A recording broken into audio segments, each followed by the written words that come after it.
Strength, power, Austin Powers. What is strength and what is power? Strength is physical and strength is emotional. Power is external control and authority. And control, as we all know, is an illusion. So what does that say about the people seeking power?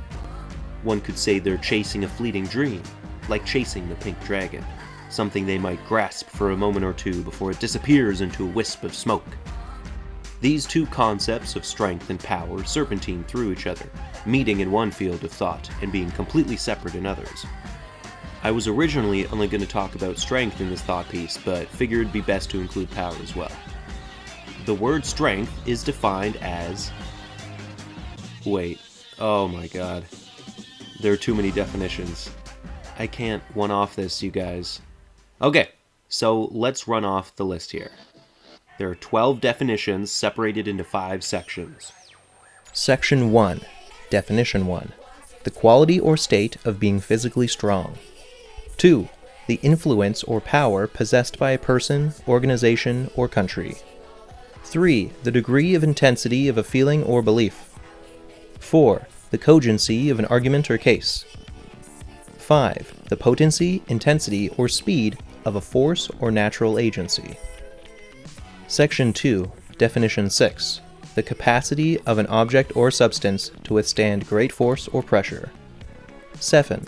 The emotional or mental qualities necessary in dealing with situations or events that are distressing or difficult. Section 3. Definition 8. The potency or degree of concentration of a drug, chemical, or drink. Section 4. Definition 9. A good or beneficial quality or attribute of a person or thing. 10. A person or thing perceived as a source of mental or emotional support. Section 5. Definition 11. The number of people comprising a group, typically a team or army. And finally, Definition 12. The number of people required to make a group complete.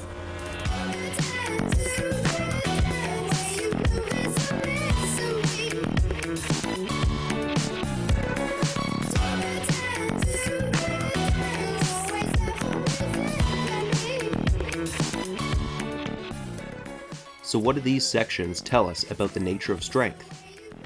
The first two are pretty general, but the last 3 are separated properly. Third section is potency. The fourth describes an emotionally secure and mature person. And the last details military force. Who'd have thunk these vastly different fields would have such a core connection? Language is interesting in this regard. Strength means so many things. It as a concept really gets its worth. Luckily, there are synonyms to help bolster its many forms. Brawn, supremacy, intensity, force, stability, resilience, stoicism, aptitude, magnitude, anchor. We have bodybuilders and we have mothers. We have Keanu Reeves, a man who has lost so many loved ones and still holds a positive demeanor.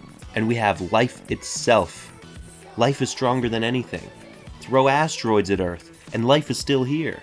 Now where does power intersect with strength? Brute strength has power over another in a tug of war. In a fight, the lighter person could outmaneuver the heavier one, but in something like tug of war, it's done before it begins. In a game of wits, similar to how polite neighbors might be nasty to each other, the one who best holds their emotional stability wins the power. To contrast, there are many cases where the weak can have more power, like in politics. Authority is where the abuse of power is found, with individuals that may have never had a sense of control before. Strength is not needed to sign papers or bark orders, but great power is housed in it. It's a curious thing to have strength or power, and all the more to lose it. People who have just attained either, or have yet to lose one, often look down on others without, in however mildly, disdain. Only when you lose one can you have a better perspective on life. Most people with more money than they need, who give to specific charities, do so because they had someone in their life go through whatever that charity is aimed at. New people coming into the game of life as independent adults seek riches either because they were taught to compensate internal anguish, or because they grew up with very little and want their kids to have the opposite kind of life. In the end, though, we lose everything. Any kind of power or strength you gain will leave you before the end. It doesn't matter how much you work out, how sharp you make yourself, how much you make, or how many things you name after yourself. In the end, we all lose to death. One can hope for a future world where we learn the humble lessons of past peoples and gain their perspective of what really matters in the end. We could maybe finally mature as a species instead of one at a time and often too late. But that kind of thing is only a hope. I don't want to write it off, but our minds are clearly wired to compete, and compete we will. Maybe we can compete to a point of equanimity one day. Who knows? One thing we do know is that, with all things, time will tell. Thank you again for listening. I love you all, and I'll talk to you guys next time. Be good. The one who bets blah blah blah. Luckily, there are a blah blah blah blah blah. Luckily, blah.